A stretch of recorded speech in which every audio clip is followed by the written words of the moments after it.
Hey everyone, my name is Yarrow and you're listening to the Daydreaming Wolves podcast. Thank you so much for joining me today. I really appreciate your time and I hope that you're safe and as okay as you can be wherever you are. I also hope that you're fighting against anti-blackness and police violence in any way that you can. I know that will look different for all of us, but I think it's really important that we are present and staying engaged with this conversation because it's been far too long. We've been ignoring this for too long. There is definitely shame and guilt around that, but I think we cannot let that freeze us into inaction right now. It's important that we are present and that we're voicing what we believe in and bring other white people into this conversation. I'm not very active on Instagram at the moment, but I am thinking about this a lot, and I'm happy to say that my book is almost done now. I'm expecting to finish this weekend, and I'm just really excited to share that with you soon. A pre-launch copy will go out to all patrons in a few weeks, and so that will be a digital copy. I'm excited to hear what everyone is thinking. If you want to join us, you're super welcome to become a patron. That also supports the show, and you also get access to all my other zines, to two big programs. One is called Unravel, one is called Embodied Magic, and then a bunch of recordings from past workshops as well. So I'll link to that in the show notes.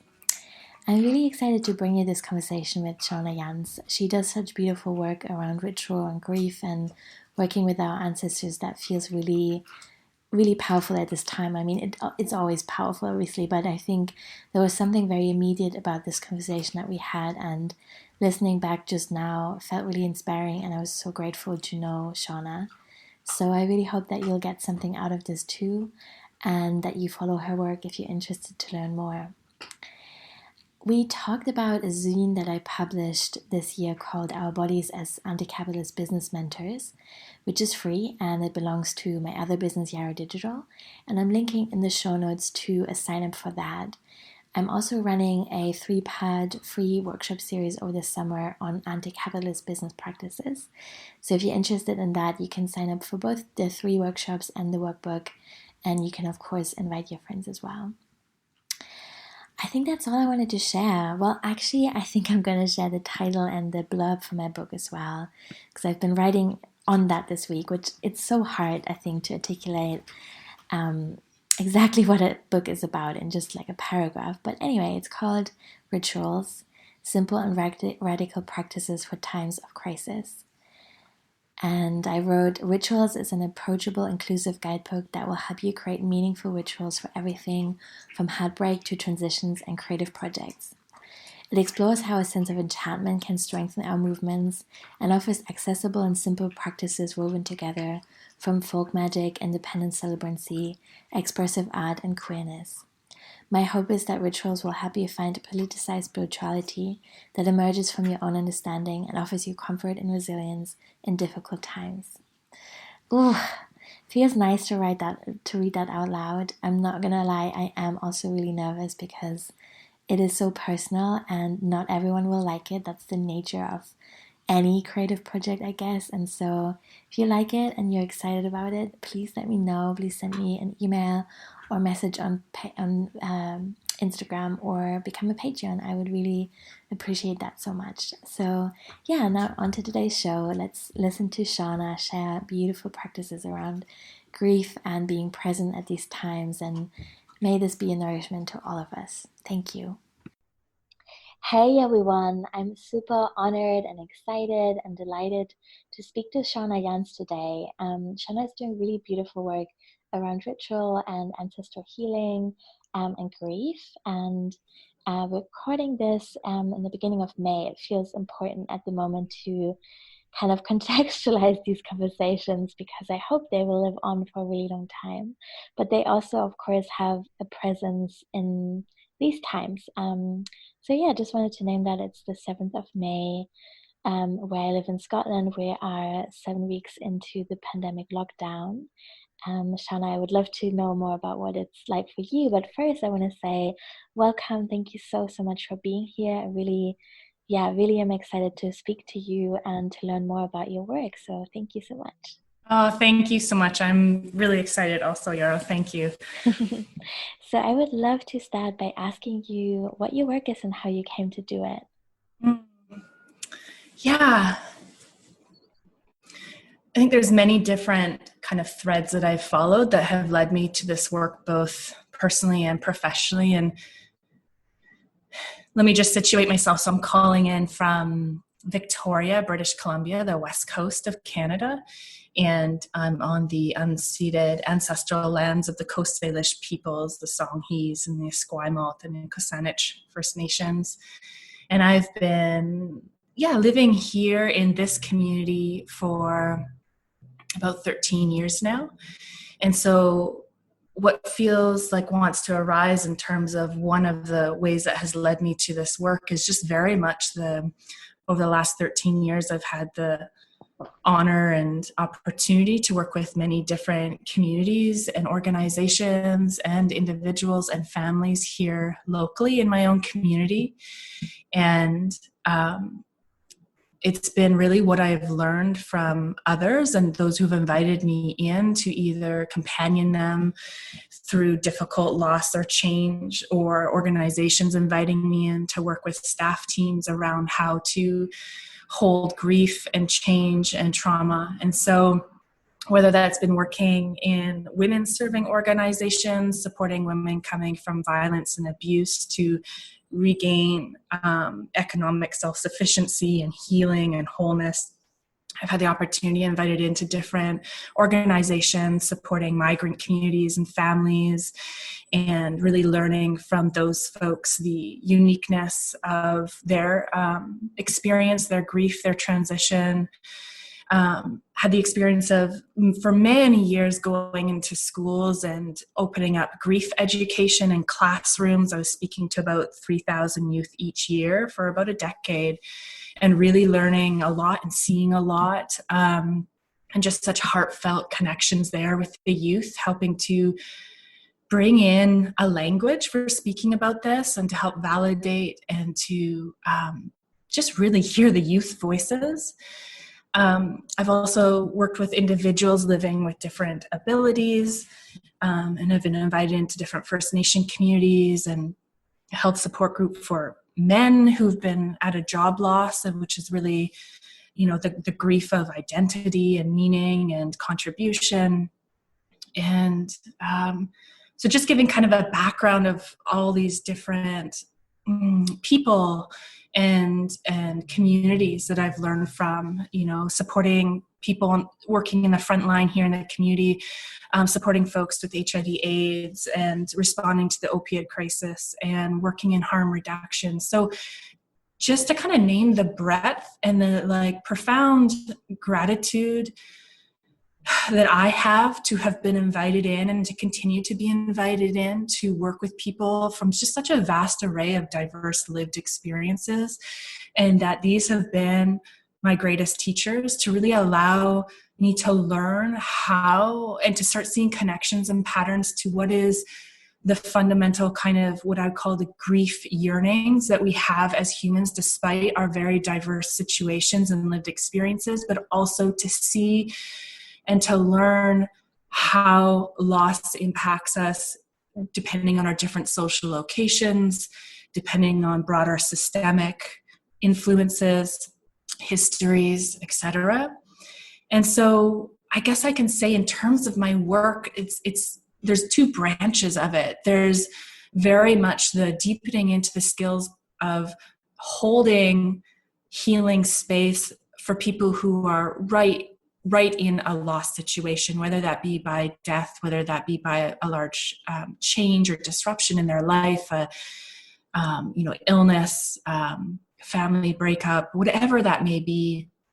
I support a lot of folks who have had loved ones die by traumatic experiences of homicide or suicide or substance-related deaths.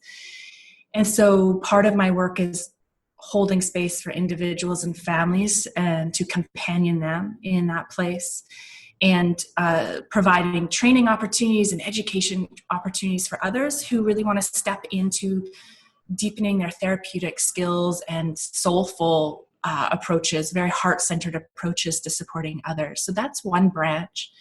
And then the other branch in my work, I'm coming to kind of claim more and more in an affectionate way this term like grief activism. So there's a part of my work that is possibly better articulated with this word grief activism is, and I get really passionate about this aspect of my work also, is how to support folks to deepen into their relationship with grief as a life practice, as a sacred practice. And part of that is coming to really understand both our own individual bodies and our own grief expressions, starting to take a look at how we're embedded in different family, faith-based, and cultural storylines around grief, which ones have been life-affirming, which haven't. We're all impacted by dominant culture, Western-based, capitalist, colonial-based culture and storylines. And a large part of that, and why I'm so thankful to be here with you in this conversation is reclaiming meaningful rituals that are not only personally relevant to our own grief expressions and how grief moves through us, but also ancestrally and culturally relevant. And a lot of that is reclaiming ancestral lifeways. Grief is a learned skill, and many of us haven't had these opportunities to learn because of complex histories of disruptions of these lifeways, and that's going to be different for all of us. But I get very passionate about supporting folks in guiding them and having kind of a mapped out journey for them to dig in and deepen into what it is to reclaim relationship with their grief personally, culturally, and ancestrally in ways that are very life-affirming. Mm-hmm. Oh my gosh, there was so much in here that I really love and would love to expand on. And yes to all of these things. To kind of ground it a little bit more into the personal, I wonder if you would be willing to share something that you are currently grieving. Yes. It's interesting. So, I've been in more, I guess, quarantine style living now since March 15th, because I had been actually at a beautiful community grief ritual in Washington, the Pacific Northwest in the States. And so coming back into Canadian lands here, I was self-quarantining early. And I could notice the first few weeks, and I've also been holding an online space starting every Sunday morning at 10 a.m. Pacific time. I hold an hour-long practice space, which it was so lovely to see you there a few weeks ago. Mm-hmm. And I've been noticing both in myself and in the people who have kind of stepped on this Sunday morning journey with me. The first few weeks for me was really about like just noticing where my body was really activated. I tend to go into a very mobilized state when there's any kind of crises or amplification of something that needs tending to. And then I noticed myself kind of going into a bit of a collapse, getting really tired, noticing my own chronic pain and fatigue syndromes that I've been, living with for 20 plus years, but how that started to kick in and get amplified by the stress. And it hasn't been until these last 2 or 3 weeks, 3 weeks, I would say, that I've settled enough for the vulnerability of my own heart space and the tenderness to really be given room to surface. And there's so much that's arising, and I'm weeping and crying every day. And it's been really interesting to notice that the access to my tenderness right now in my own grief has been my daily practice of gratitude and seeing, I feel even just, right now, like just so much tenderness around what I have to be grateful for, Mm-hmm. what I have, like orienting myself to what is beautiful, and where connections and the profound visibility of interconnectedness in the heartwarming ways, because there's also the heartbreaking ways that are happening right now. And that has been just such a welcoming doorway that brings the tears right to the surface, and then also allows me to then dip into the grief of the heartbreak that I'm feeling in terms of globally or community-wide. And then I tend to kind of swing back out through the gratitude gate afterwards. And so it's been this practice for me that every day of really sinking into presence, gratitude, beauty, which then that in itself companions me into the places where I'm feeling heartbreak. And in a very personal way right now, actually, what's been arising is just how much, because my life has slowed down, and as many of us have, and I have enough privilege in my life that I'm not in like survival mode. You know, I have a home, I have food, I have access to some resources. Yes, there's been disruptions in work and income and all those things, and I'm okay. And so in the stillness and the slowing down, there's been such a reckoning with where my own internalized ableism and stories of worth as tied to productivity and achievement is just surfacing more. And it's complex because we have these vast cultural dominant narratives that are so steeped in that. And I see how that comes into relationship with my own navigating of chronic pain, fatigue. And I also see how that is also related to old developmental trauma and healing through that. So there's a lot rising. And so my grief is in processing that. And then also the grief of just feeling really profoundly moved and tender with learning how so many different people are impacted so differently by living in this time of pandemic. Mm-hmm. Yeah, thank you so much. You articulated so many things that I'm feeling too so beautifully, and yeah, that really spoke to me. So thank you so much. I would also love to learn a little bit more about what kinds of rituals you're leaning into at the moment that feel good.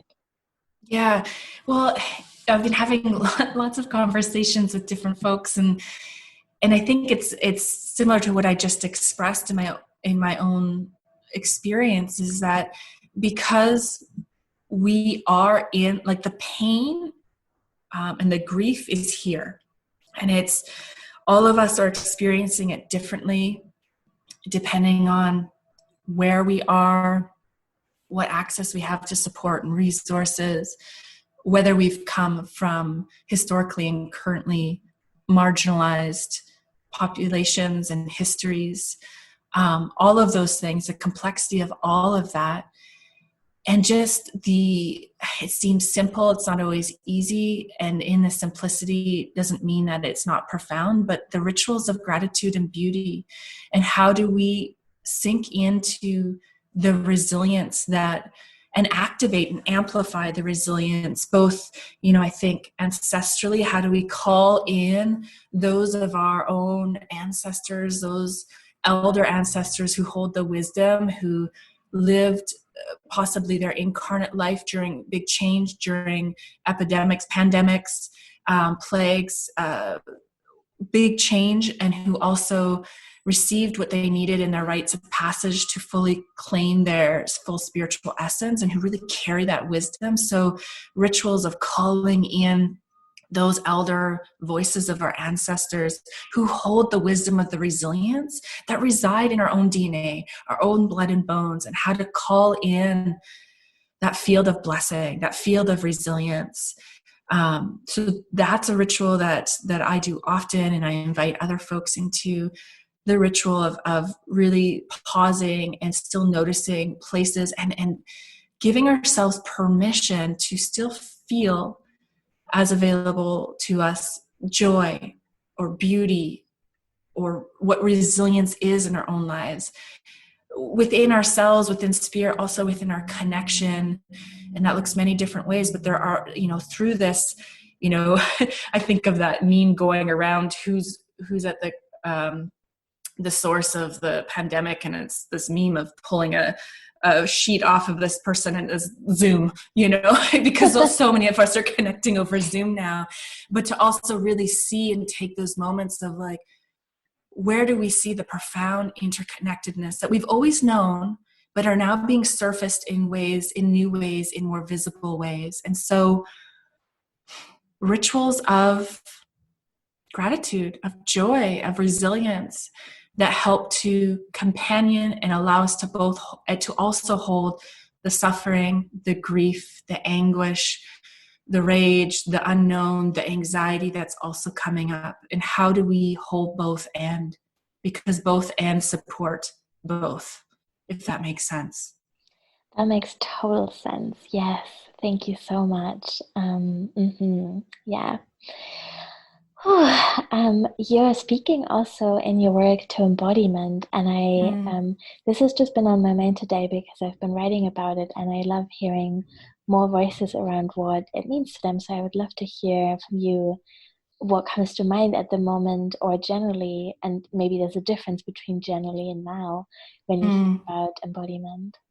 Yeah, well, let me just say in this moment, I've so appreciated the recent resource you made available on embodied leadership in business. And I forget the exact name. I apologize in this moment, but it's really spoken to me. And just, as I spoke to earlier, the grief of where, what's arising in terms of where really noticing where I continue to not listen to my own body.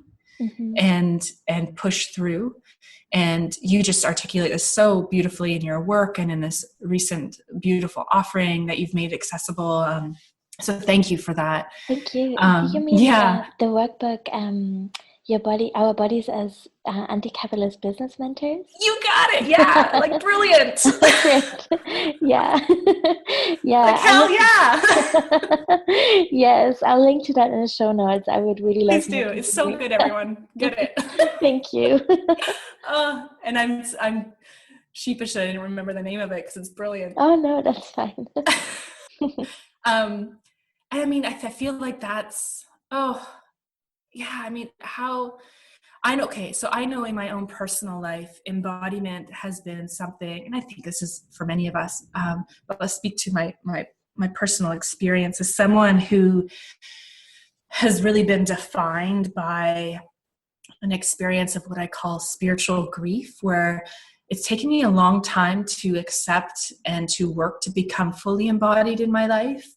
There was just this profound grief for being poured into incarnate form.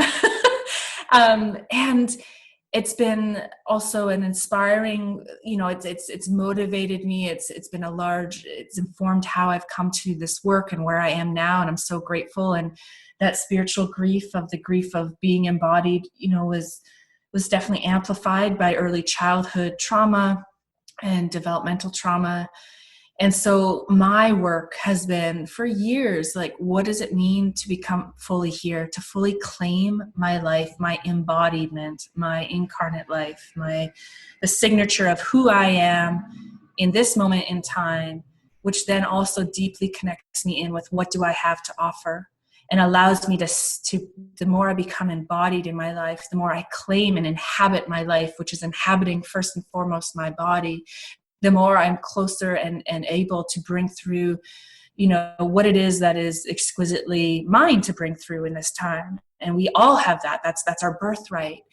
And it's been a lot of my own work in coming back into more direct and conscious relationship with my ancestors, both in spirit and in understanding the lived histories and trajectories of my people, both in terms of where they have been oppressed by certain events and histories and where they have been the oppressors, and reconciling all of that.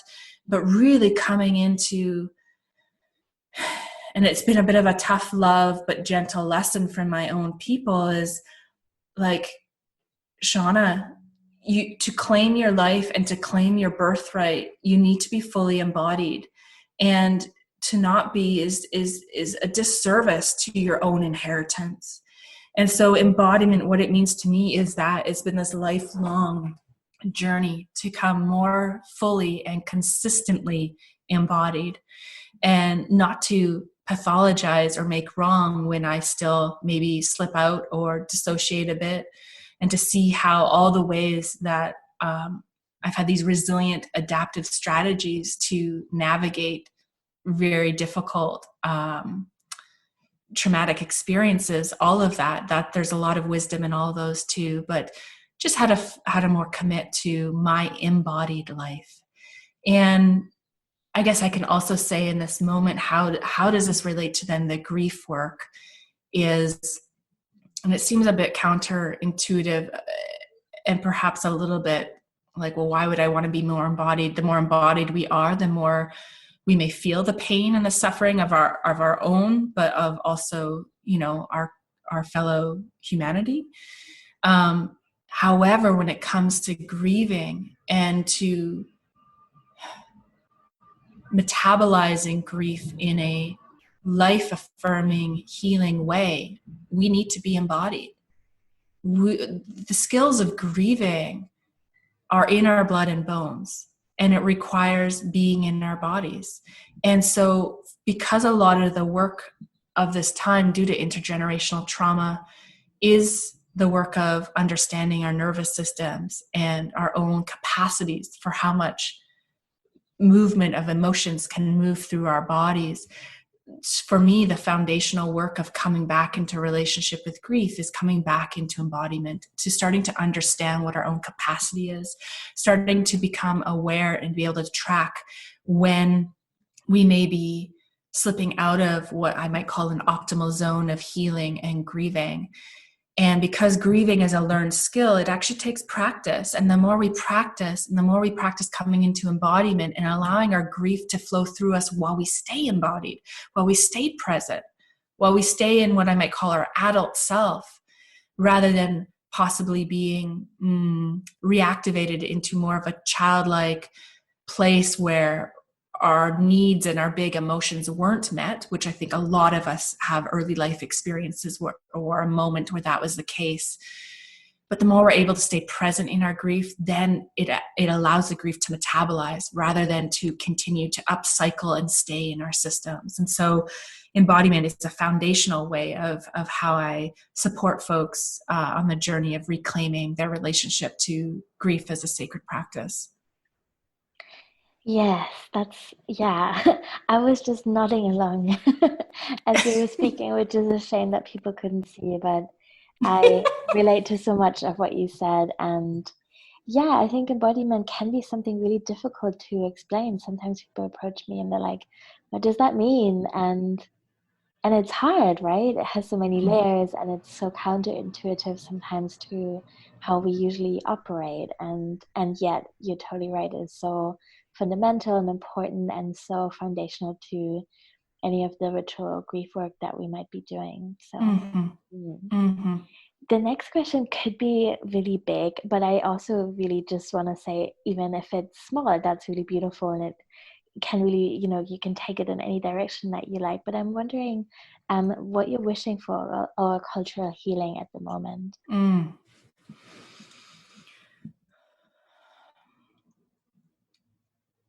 What I notice arise in me, in my body in this moment again, is just this kind of quivering tenderness in my belly and up through my throat and my heart area.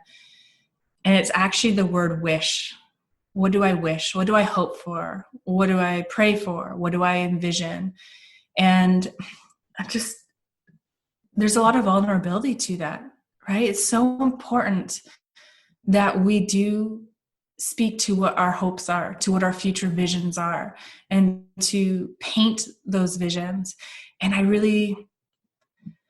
have a confusing relationship to the word hope. So that also arises in this moment. And I think it's because it's the vulnerability, right? both the importance of putting our vision out there for our wishes, our hopes, and also the vulnerability of that. It just feels vulnerable. And so I'll just, that's just kind of what's arising in my body in this moment.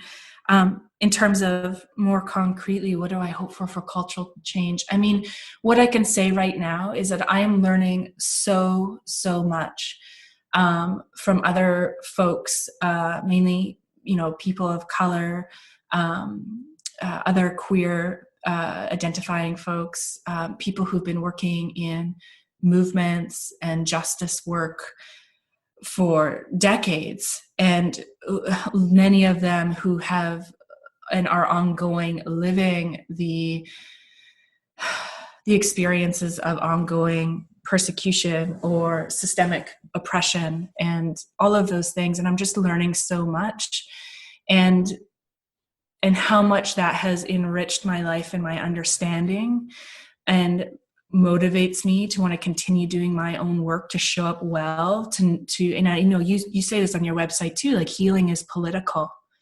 And I want to learn from those people who have known this and who are living it and have been living it, and recognizing that they've had to live it. I mean, they're working in this because they've had to live it, right? And so if there's a hope in this moment that I can maybe even fumble around in, it's that more people are listening. More people are listening to the voices of those who have been living the experiences that have needed to articulate that healing is political in the first place, and where this pandemic is surfacing that, and making it visible even more so.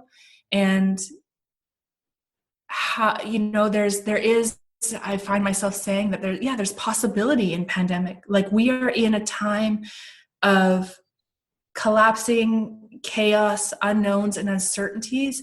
And that is the time where the emergence of new ways of being and doing arise. And I guess I hope that myself, as a, white woman of Northern European descent, who carries a lot of privilege and who wants to support others in coming back into relationship with their grief, to not also miss the mark for the opportunity right now and grief just being one gateway into what is possible, and very simply, I was talking to a colleague of mine, good friend, dear friend, who also does a lot of ancestral work, and she lives in North Carolina, and she was saying, her husband really supports schools and bringing healthy food to families living in poverty, and to the children who otherwise wouldn't have access to healthy food. And he had been fighting for the ability to access the food to then give out from local farms and local peoples who are growing the food, the local dairy farmers, and it was always hitting a wall of like, no. And they were always going to like the bigger box stores or, industries, of mass scale. And then all of a sudden that's not available in this time. And then boom, what are they doing? They're accessing the food from the local farmers. And so it surfaces both in the ways of injustice and the lack of will. And then in this time, there's openings for new ways of being and doing that are fulfilling visions that have already been dreamed up, but are also allowing for new dreams to be had. Yes. Yes, there was again so much in there that I don't even know what to add, but I was just again nodding along and really resonating with so much of what you said. I feel do you get a sense, Yarrow, of what you're like when you sit into the word hope or vision or wish? Like, I just get curious. Does that, what's your experience of that? Yeah, I mean, I think it's really been coming in waves, and there's definitely been like despair and frustration and hopelessness as well. Like you, I also started quarantining a little bit earlier in March, and so I felt like I had a little bit of like time to myself to kind of prepare for lockdown. And so, yeah, there was a lot of solitude for me that wasn't yet a collective experience. And I think what has given me hope, or what kind of made possibility touchable, was being in groups and in conversations with people and hearing people say, I actually don't want to go back to this, and I don't want to go back to this. Yes.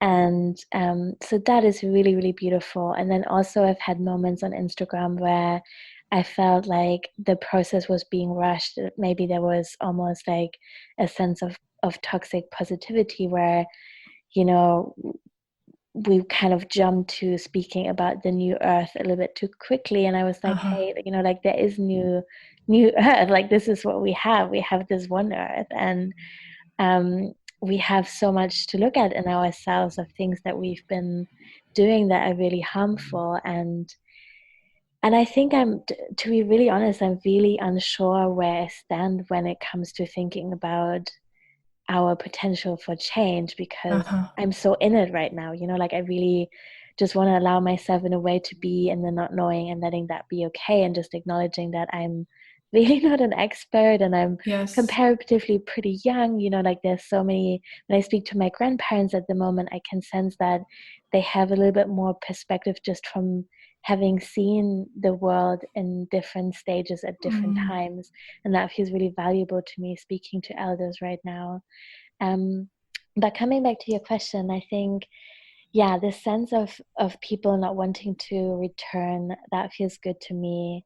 And then also there's so much, you know, like uncertainty around what that really means. But for myself, I can say that I suddenly feel like more urgency, and in a way that's beautiful, and in other ways I'm feeling a little bit shame almost in how long it's taken me. So for example, I've given up flying 2 weeks ago for the new moon in Taurus, and I've been really sitting with that, with how small my world had become in lockdown, with how much more discerning I had to be with how I connect with people.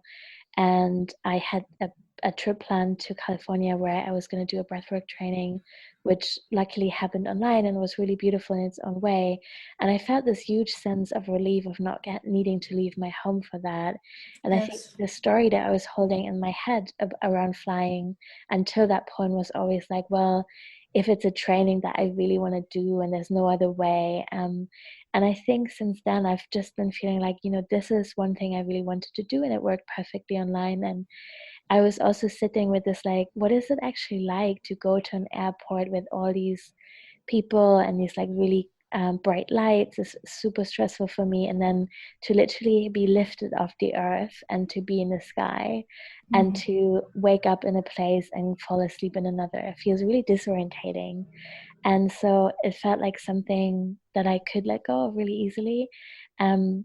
But I really also want to be clear that I'm so not, you know, I'm not a great consumer or like a perfect zero waste person or any of that. I just picked one thing that felt doable to me and was like, okay, this is the change that I can create in my life right now. And then also sitting with this complexity of like, I totally think and agree and like fully in full support of the idea that we need to create structural change. And like, you know, the big pollution is coming from big oil and large corporations, and there's governmental change that we need, and it can't just be the individual who needs to do more recycling. And then also at the same time, I think only being in that truth feels like I'm denying myself the power of my own choices, and I don't want to do that either, you know? So there's like a lot of both and there. That was a long ramble. No, I totally, you know, I'm so glad.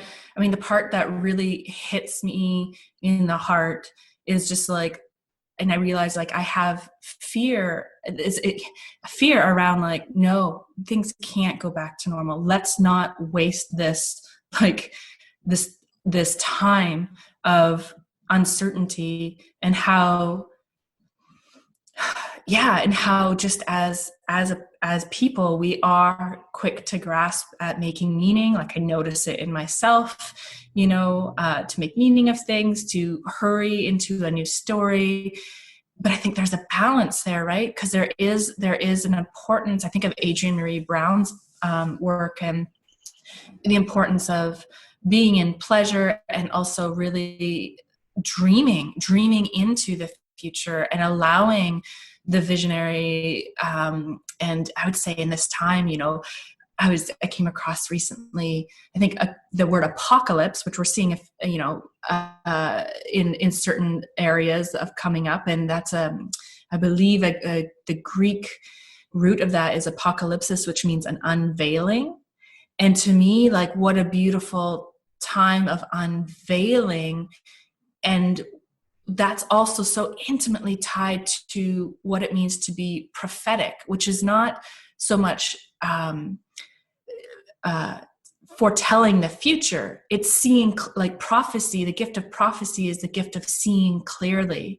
And so I guess, like, just in hearing what you're saying, the complexity of it, the both ands of so many things, the collective, the personal, the systemic, the interpersonal, intrapsychic, like all of this, how my hope and my wish is that we as a people, in whatever ways are available for any single one of us, because of the complexities of all of our experiences, how do we stay long enough in the uncertainty with a commitment for clear seeing, which motivates whatever the next step might be, and then the next step, and then the next step, and who's really important to be listening to and learning from right now, who really holds insight into that, like, prophetic visioning.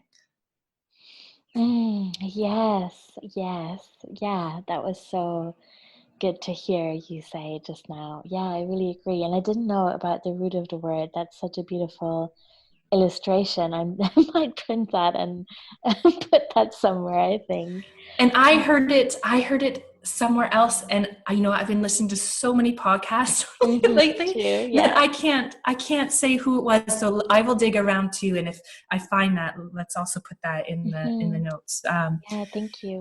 But just to bring that into awareness, I just found that, like, as someone who is also very, mystical in my orientation and contemplative in my spiritual practice and in communion. And that is a large part of my life and a large part of what informs how I show up. That kind of opened up this breath of fresh air for me of, like, oh, time of unveiling, an invitation for more of us to see clearly, and then to be motivated, maybe first to grieve, and then allow that grief to be part of the energy and the sustenance that moves us forward towards a new way of being. Yeah.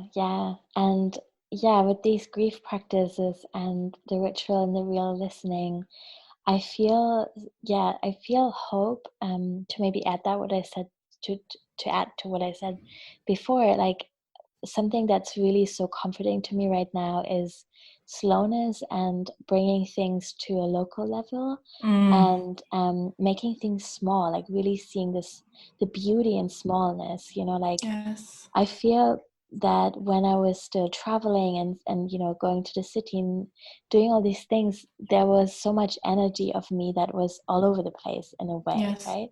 And even though we're connecting internationally through Zoom, and that feels really beautiful, it's still in my home. I'm still here in my space, in my body, and I'm still eating my local food here. And I feel like, yeah, like, I really hope that will stay with us as something to hold on to that could be really beautiful for our future, and that might really shift and change and be really fluid, and will mean different things at different times. But I really hope that this is something that we're holding on to. Yes. Yes.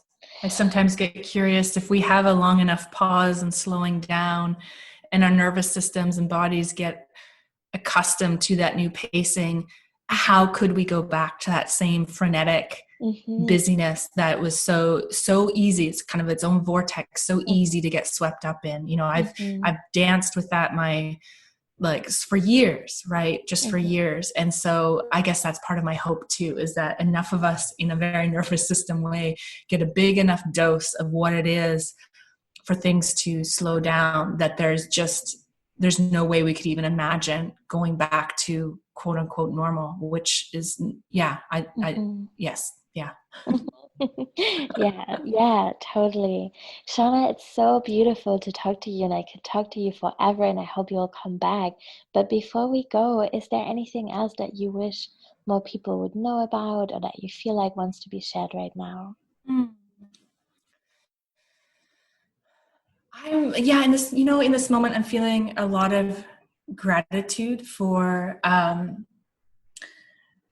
these different opportunities for connection. I feel gratitude for being here with you, Yarrow, and our conversation. I'm feeling gratitude for all the people, and this is an invitation for anyone listening to this also, is every Sunday, which I believe 10 a.m. here is like maybe like 7 at night in UK time. I'm not totally sure, but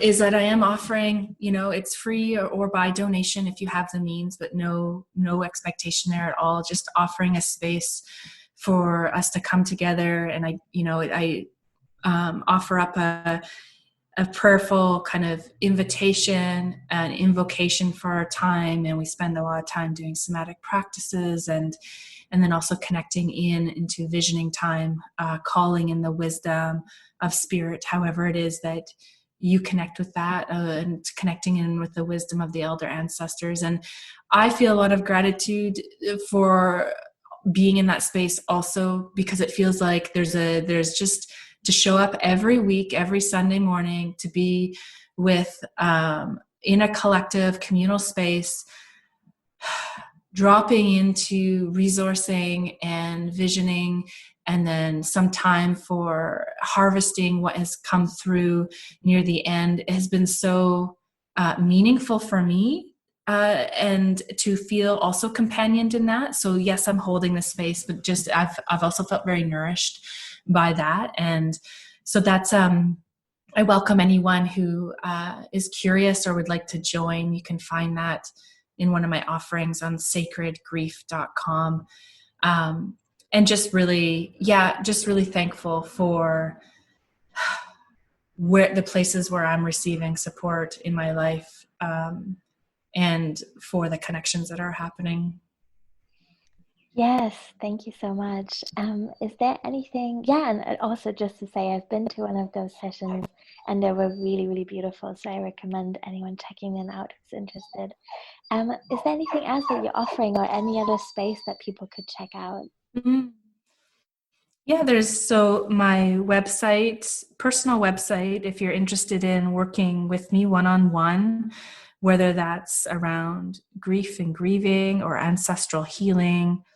If you're interested in deepening into your skills, I offer mentorship also. So that's at shaunajanz.com. And then more of my online programs and offerings are at sacredgrief.com. And you can just always come connect with me on Instagram, also Sacred Grief Shauna Janz. I'm not the most savvy or on there consistently, but that's a goal of mine. So come pester me to be on there more. That's a good place. I really enjoy the connections that do happen there. So thank you. Yeah, we will come pester you.